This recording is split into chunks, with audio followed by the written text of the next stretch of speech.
if somebody shows up at your party and you don't know who they are, you must be generous to them because they might be an angel in disguise. They might be a god in disguise. True, they might be a tricky beggar who's just trying to trick you out of your money.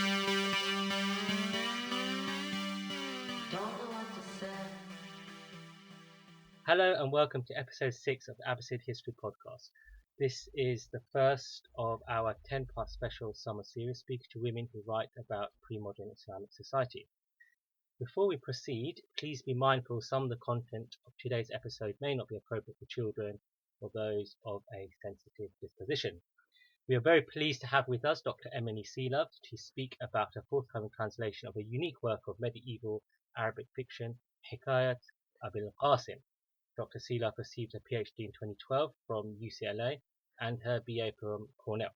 Dr. Selove was also a postdoctoral research associate at Manchester, working on the ERC-funded Arabic commentaries of Hippocratic aphorisms, where she was responsible, amongst other things, for the transcription and collation of digital copies of manuscripts.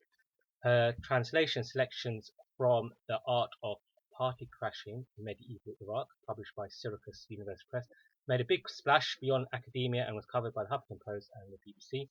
And she has also recently edited a co-authored textbook to introduce beginner students to the important city of medieval Baghdad at the centre of a world, 8th to 13th century, published by Theron Press. And as if that isn't impressive enough, she is also the PI of a Liverpool-funded research project, A Sorcerer's Handbook, which will create an edition, translation, and literary study of Sirajuddin as-Sakati's magic handbook, Kitab Ash-Shamil wa Bahr al-Kamil.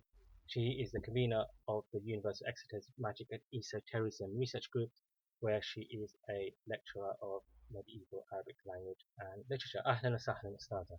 أهلا بيك. Thank you for coming on. You are probably one of the most impressive guests we've had. Your career is very impressive, considering it's so recent, and no one else should feel the need coming onto our podcast.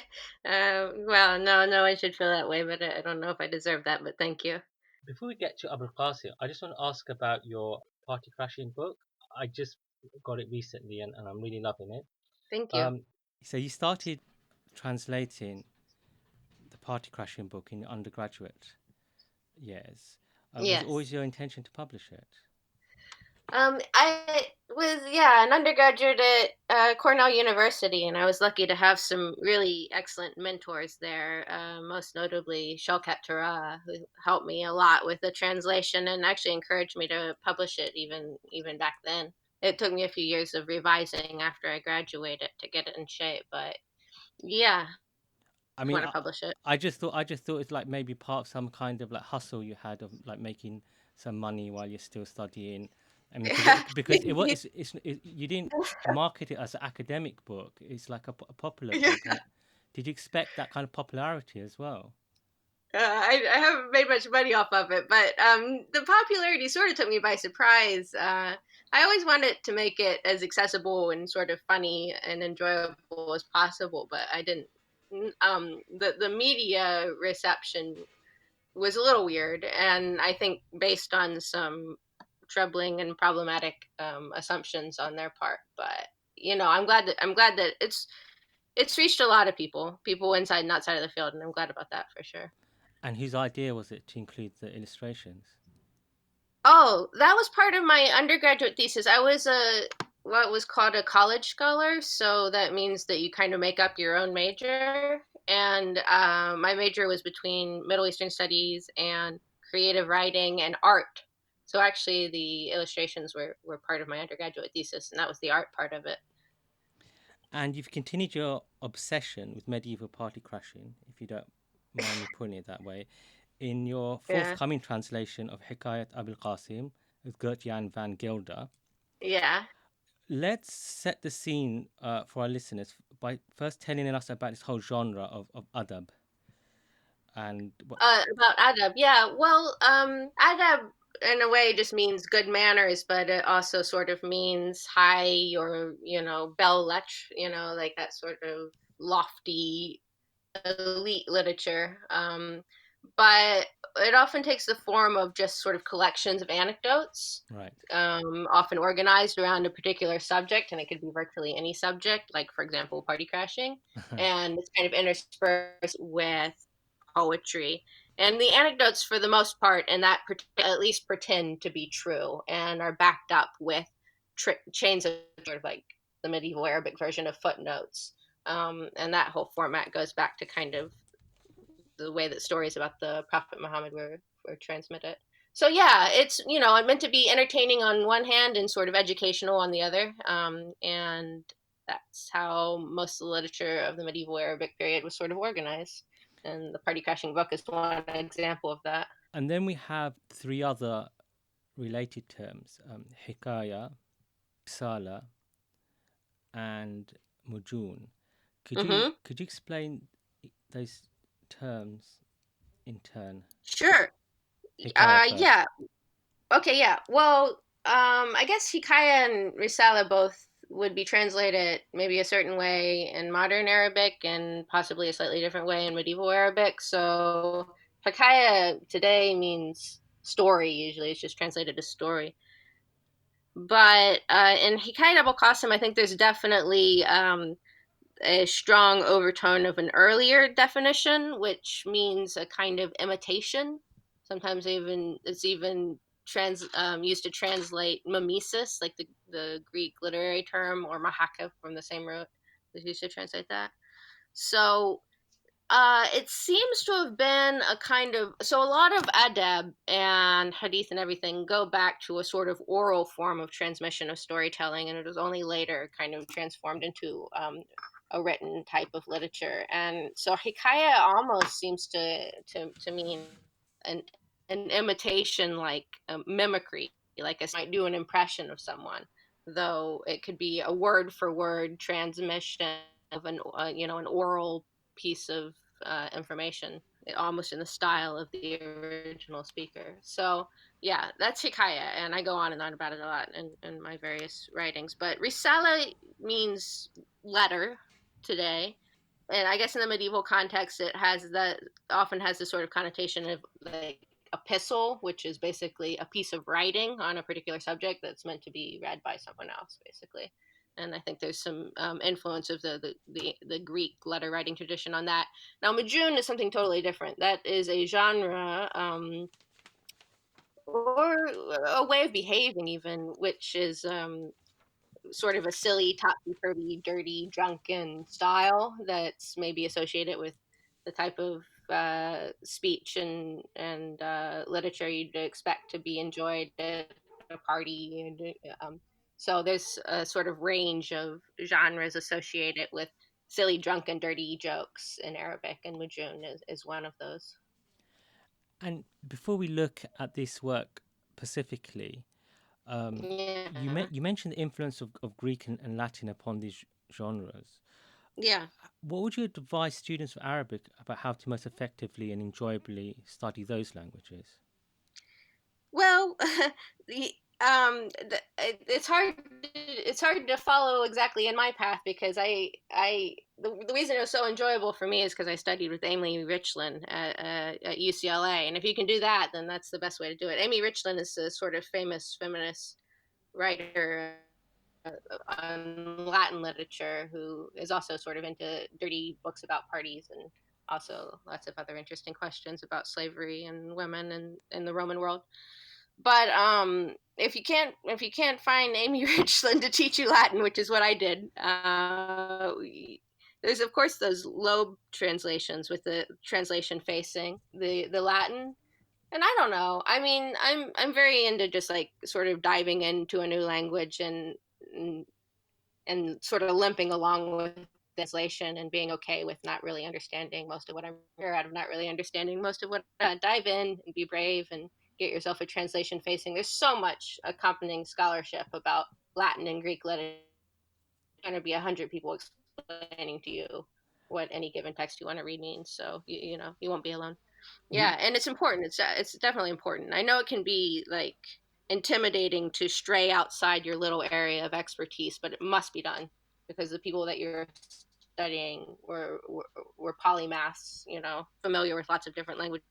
to a certain extent, you as a scholar of those people have to be that as well, as best you can. I mean, you're very much a polymath yourself. You illustrate, you make music, and you translate, write books. I amateurishly dabble in a lot of things anyway, so yeah, I Right. that much to share of many parties, real and imagined, I suppose. When we come to Ḥikāyat Abī l-Qāsim, the book, Yeah, without any spoilers, give us yeah. an overview of the work. It's a circadian narrative, i.e., it takes place in the course of one day, right? Like James Joyce Ulysses. Oh well, I mean, the book, my monograph on the subject is already published, so there's no spoilers really that can be spoiled. I mean, Professor Von Helder and I are about to publish a full translation and edition of it, which I'm very excited about. But of it in my book, Ḥikāyat Abī, a literary banquet. Little plug for me. Circadian narrative, yeah. It has this really weird where it seems like it can be read out loud in the same amount of time that the events take place. So the comparison that kind of springs to mind is that TV show 24, where every second of the events portrayed by the TV show is supposed to patching the TV show exactly in a 1-to-1 ratio. Right. So there's that, and then there's also that it starts in the morning, goes through a whole day, and then ends in the morning in the same way that it began. So it has this, a circadian structure in that it portrays a 24-hour period, but it also has what's called a chiastic structure in that it's type of composition, which is quite common in ancient and medieval forms, but I tend to see a deeper meaning in it. So the end repeats the beginning, and it has a ABBA structure loosely. You see what I'm saying? So yeah, really interesting. And considering that it's just about at first glance, a sort of book of dirty jokes about a party crasher who goes and gets drunk at a party, I think there's something much, much deeper going on there, basically. And that structure is just one indication of that. And so the story in a nutshell is about Abul Qasim, this old man. And what does he do? Yeah, he's from dad, and up at a party in Isfahan, and he's dressed like a pious man with a robe called a talisan, which was worn by, I guess, the very sort of pious back in those days, and he's reciting religious poetry and weeping about the fate of the prophet's family, who he says was all slaughtered, and the other people at the party put up with it until one of them gets fed up and says, "Oh, come, everyone here drinks and fucks," and that's like a literal translation of the Arabic. And at that point, Abul Qasim says, "Oh, really? Oh, is that the case?" And he takes off his hood and he starts really everybody, basically, and getting more and more drunk. And he plays chess and dances and talks about everything under the sun. Finally, he gets so drunk that he passes out. And then the next morning, he wakes up and he puts his robe back on and he recites that same poetry, the same religious poetry, and leaves in the role of a pious man enter the party. So that's kind of the structure of the book in a nutshell. There is a suggestion by some scholars that the work was intended to be performed rather than read silently like we do with novels. Do we know much about how literature was obtained and consumed at this time? Well, as I kind of said in my little brief overview of what Adab means, even when literature was moving out of a sort of oral form into a written form, it always kind of maintained the fictionality in a way. So even written works kind of structure themselves in the same way that orally transmitted hadith or stories about the Prophet Muhammad used to lecture, for example. Mm-hmm. But this book is interesting because, like I said, it seems to suggest in the introduction that it can be read out loud in the same amount of time that the events portrayed take to occur, which seems to suggest that maybe it should be read out loud. But I think the question of how this book was read and under what circumstances is almost impossible to answer. scrawled note in the margin of the manuscript which says, we read this book on such and such a date, I believe in Ramadan, in 13th century, and a Hijri date, which is 13th century of the Common Era. So it's funny to have that little reader's note there. Somebody wrote that they read it in the margins. But yeah, who knows? I don't really know. It is quite shocking. So you wouldn't want to just read it in completely mixed company, I suppose, where someone might get offended. I'm not sure. It's a good question. I don't know the answer despite that long wind. Are you aware of any audio recordings in Arabic or English? Because I couldn't find anything. Of Ḥikāyat Abī? Yes. No, not. I mean, it's mod or whatever. Like, you can find recordings in the Maqamat out loud, and it has some Maqamat type qualities to it. But no, the book Ḥikāyat Abī hasn't made as big a splash in the modern world as some books from that era have. I think partly because it's been kind of marketed as being horribly obscene and offensive. Like, there's a lot more to it than that. But like, that's the reputation that it's been. No, I don't think people probably would record themselves. I guess there's a project there for someone. Yeah. So we have the book. Now, the author, there seems to be some dispute regarding the authorship of the work. Yeah. Oh, yeah. Well, that's a huge amount of the scholarship about it is on the question of whether it was actually written not by al-Azdi, this name which is otherwise pretty much missing from any bibliographical records, and so we don't know who it is. The author says that it's al-Azdi in the actual manuscript, but some people have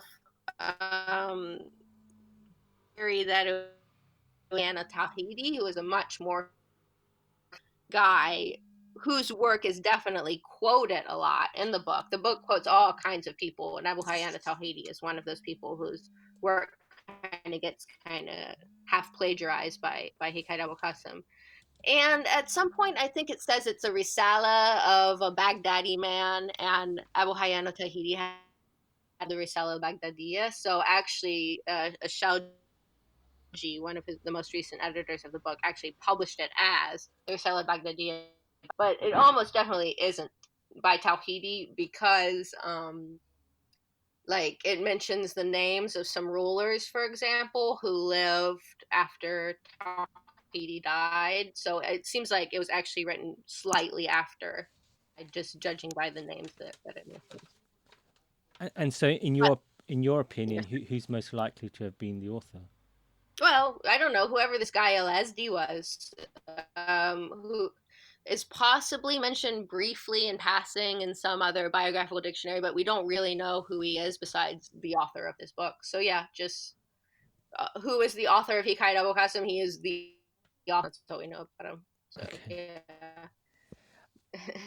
Okay. On your Instagram, I saw like you had an image of like a handwritten version. So yeah, the only manuscript that exists of that book that we have, at the moment anyway, is in the British Library. Right. It's what's called an Unicum manuscript. So yeah, that was kind of my first manuscript love for sure. But the issue of that has been kind of fun as well, like who bought it from whom, and that's always kind of a fun little bit. But when I was my whole job was transcribing digitized copies of manuscripts on the Hippocratic aphorisms, which is, commentaries, which has led me my new research on magic. And believe it or not, medicine, magic, and party crashing are all very much related. I don't know if first, but yeah. So that's kind of how I got really into the manuscripts, was that postdoc, which is basically just, the job I got after I graduated, but it turned out to be a really good one. And so with regards to any kind of translation work, there's always an issue regarding choices you have to make. And I guess this translation project was also complicated by the fact that you have someone with you, someone your senior as well. And in your introduction, which you kindly sent me, Yeah. there are some areas where you had little disputes. Do you want to talk us through some most notable kind of areas of dispute? I know, for example, you wanted to use a lot of American colloquialisms, but Professor Van Gelder wasn't as keen. I think he wrote that part of the introduction where he said, I didn't perceive it as being he was basically Michael Cooperson at UCLA, but one year he went on research leave. So during that year, I went to Oxford to read Ḥikāyat Abī with Professor Van Helder, whose book of Dishes and Discourse I'd read when I was an undergraduate. And that's where I first even found Ḥikāyat Abī, and it just blew my mind. And that's why I wrote my dissertation. I still call him Professor Van Helder. He wants me to call, and he is, just like my mentor and kind of early heroes of Arabic literature, because he's always studying weird, sort of dirty, out there stuff as well, but in the most like encyclopedic, scholarly way you can possibly imagine. And I am a suggestion, I guess. I did the rough draft of the translation, and he kind of helped me revise it and wrote most of the footnotes and how we divided up the labor. I think in general he found style a little less faithful to the original than he would have liked. And one thing I learned from working with him is that it really is clever as he is, which I guess most people aren't, but it really is possible to faithfully convey the Arabic without being too loose. Without being too boring. So you can translate faithfully and funnily at the same time, and he's a genius at that. So yeah, he just kind of expanded my expectations of myself to the extent to which that's actually possible. Did that answer your question? I mean, I've got from your introduction that you compare two verses from earlier translation by Saint Germain and your version. Yeah. So if I can just read the two, and then perhaps you can talk us through your choices in how you did your version. So, Absolutely. So Saint Germain translates an anonymous line as, "Oh shit on the gateway of the anus of a monkey which had washed its face with pee, your beard in my anus, and likewise the beard of anyone who does not say what I say about this." Right, yeah. And your version goes, "Hey shit on the ass of a monkey who washes his face with pee, your chin in my ass, or the chin, or whoever might disagree." And immediately I notice your one has a meter. Yeah. Well, poetry in the medieval Arabic context is often defined, like actually, the definition is speech that has rhyme and meter.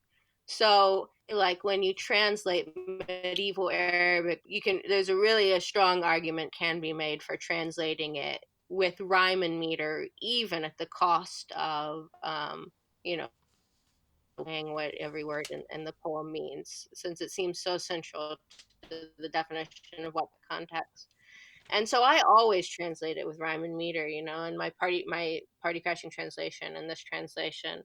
And that translation I think was untouched by Von Helder, because I think I managed to more or less get most of the into that little snippet.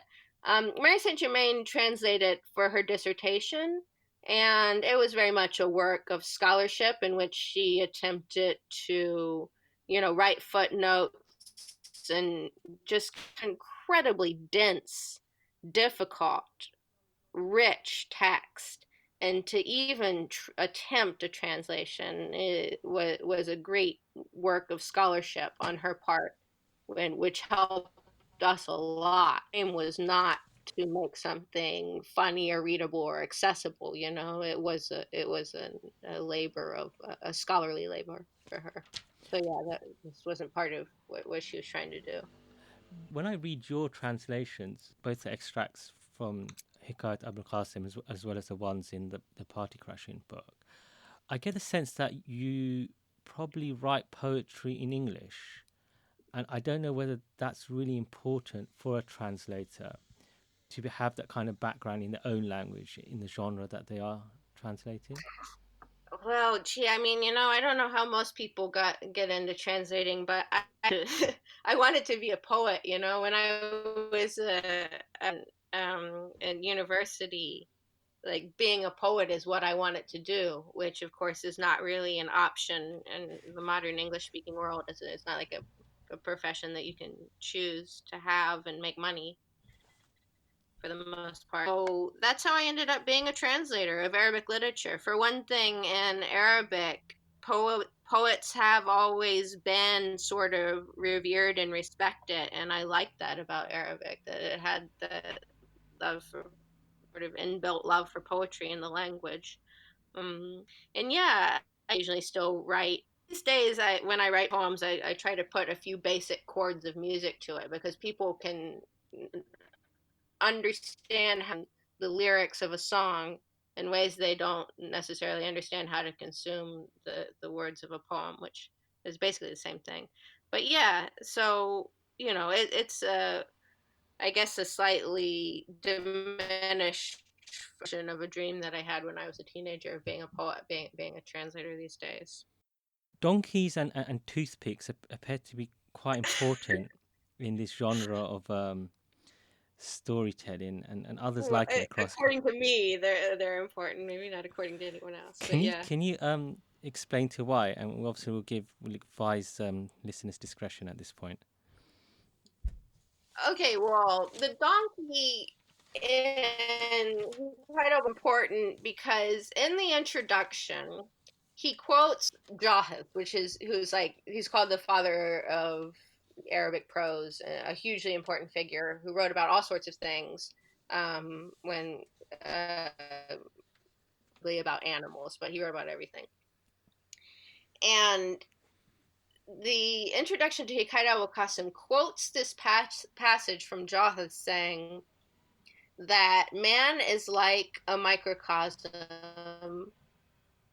He can imitate all the animals and he eats everything that animals eat, and he can make with his body the shapes of all these. And this is proof that man is a microcosm. And as an example of this, he tells the story who stands in the market of Baghdad making donkey noises. And when the donkeys that are all sick and overworked and tired hear this man making these donkey noises, they all jump up and they're excited as if they have heard what almost seems to be like ideal of the donkey's bray and this donkey braying. And it sounds like everything that I've done with party crashing, it just sounds like a dumb joke until you think about it and realize there's actually something about man as a microcosm and his relationship to the animals as a microcosm. And the donkey always plays this role in this literature of being this kind of manifest of the lower form of human expression, I suppose, as a microcosm. So, you know, the donkey is one aspect of man, I guess, in this sense. But the weird thing about it is the way that these stories about donkey show up in really far-flung contexts. So in Roman literature, Greek literature, Arabic literature, medieval European literature, probably more literature that I haven't even studied.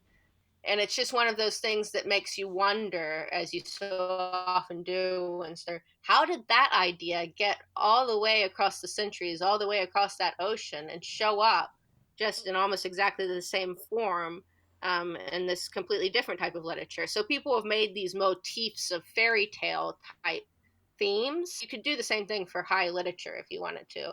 And donkey imitation is one of these really weird sort of examples of that. So in the introduction to my translation, I talk about this really striking example I found found in Don Quixote, which there's a few things in Don Quixote which are exactly the same as some images that you find in medieval Arabic literature. So a famous book called The Physician's Dinner Party by Ibn Butlan.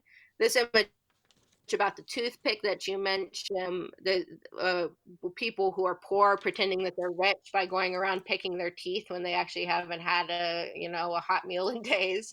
So like weird images show up in Don Quixote and then also show up in Arabic literature, which isn't that huge a surprise because actually Don Quixote claims to be the work of an Arab scribe. That's one of sort of the fictions of the books. That's not a huge surprise, but it's just one of these weird images showing up in far-flung places. Like the reason why you mentioned viewer discretion, I people having sex with donkeys, and it's weird where you see the image of people pop up in very different cultural contexts, and also the deeper meanings of that. It's often the people having sex with donkeys is as a metaphorically rich image, often used in weirdly kind of religious context. And yeah, I could go on about that for quite some time if you want me to, but maybe you don't. Well, in introduction of your book, you mention you cite from the Perfume Garden. You also cite this really intriguing anecdote from Rumi, which I guess Yeah. readers can have a look at when the book comes out. Well, yeah, that's not published yet, but hopefully that will be published. I'm really hoping next year. So that's in the introduction to here Jans and Ḥikāyat Abī. I go off on all that. And so, I mean, despite all this seeming vulgarity and obscenity, you identify a kind of Sufi connection in the work. Yes. Tell us about that. Yeah, absolutely. When I first started studying al-Khatib al-Baghdadi's Book of Party Crashing, which is quite, PG-13 compared to, I took it up because I thought it was funny and fun, and all party crashers, like that's a cool, fun topic. And I was an undergraduate and just, wanted to learn Arabic and have a good time at the same time, and that's what motivated me. But the more I got into it, the more, well, there's something clearly much deeper going on here. And one of the first hints of that was the sometimes joking, sometimes not so much comparisons of party crashers with Sufis.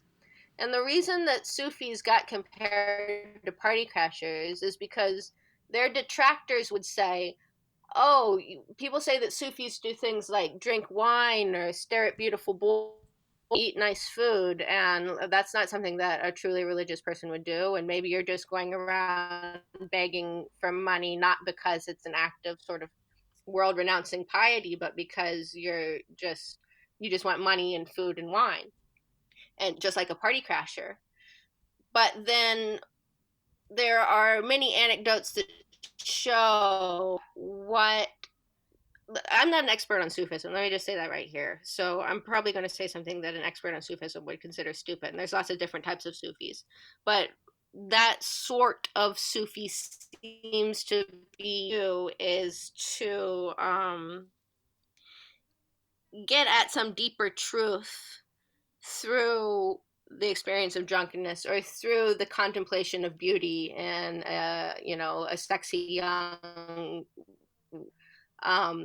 who is a reflection of paradise, which is like a party. Paradise, you wear silk and drink wine, and you have beautiful cupbearers and fruits, and just like at a party, it's paradise. So the party weirdly becomes this earthly of paradise, which it's almost like a symbol, like a signpost or a word that points to a hidden truth, the unknown, and the knowing the unknown.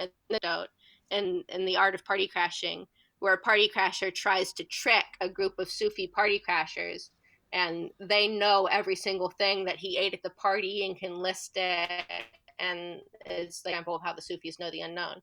But so I think one thing that the party crashers are saying, up this weird long digression, is that if somebody shows up at your party and you don't know who they are, you must be generous to them because they might be an angel in disguise. They might be a god in disguise. True, they might be a tricky beggar who's just trying to trick you out of your money.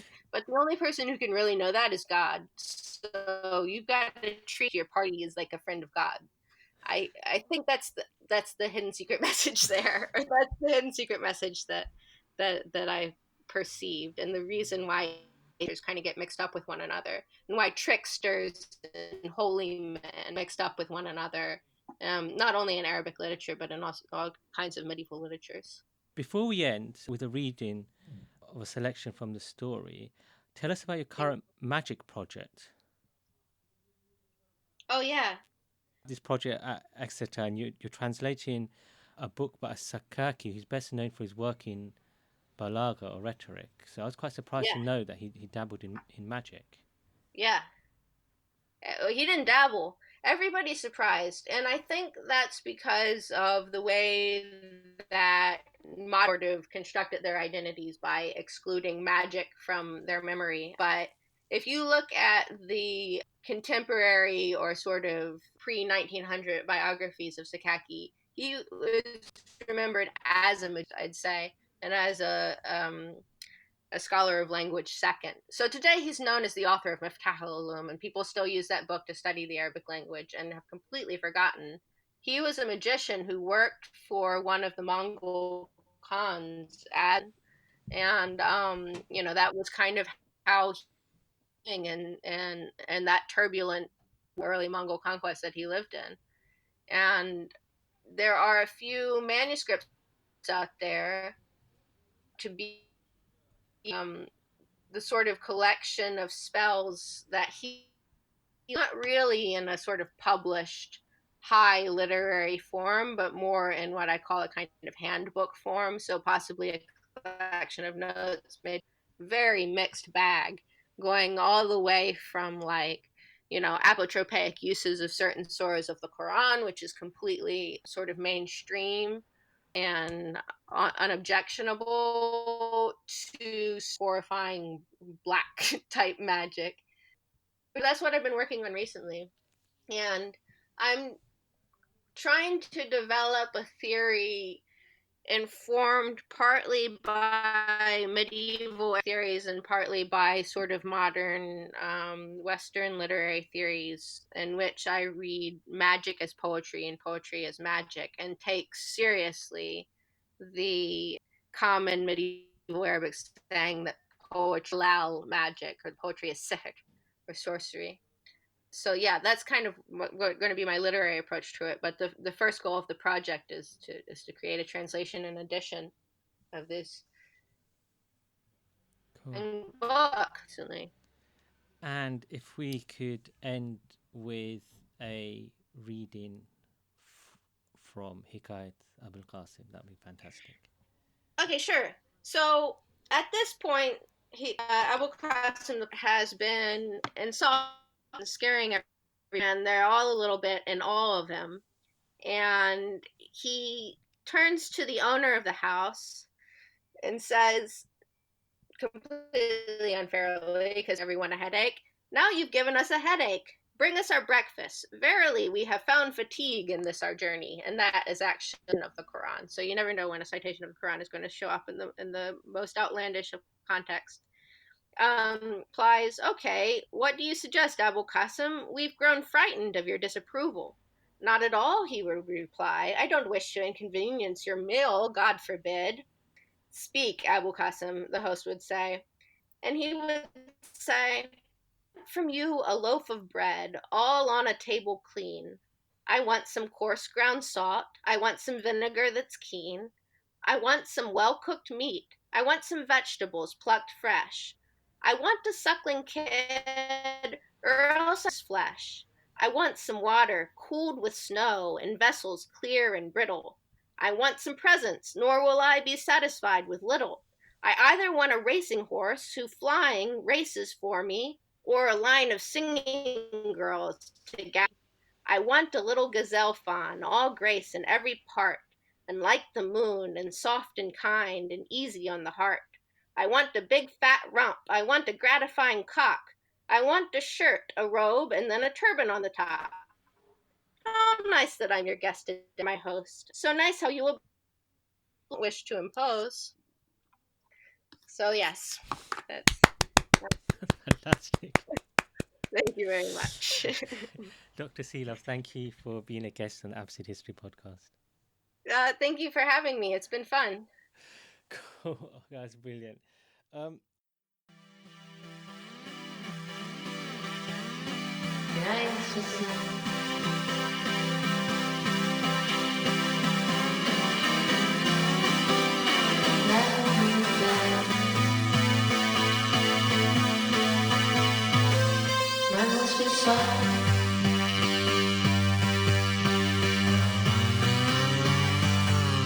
Words got no fire.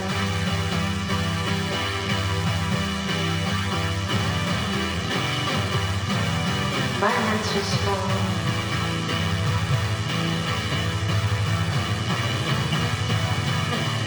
Like a string that turns.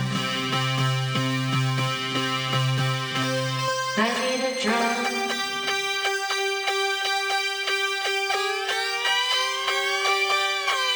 I need a home.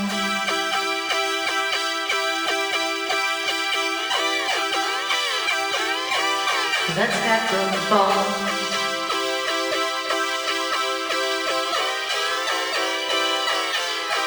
Of hardcore boys. Then I could sing.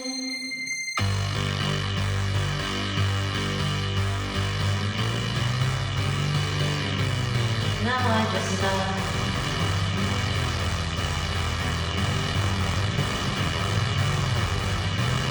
And overthink.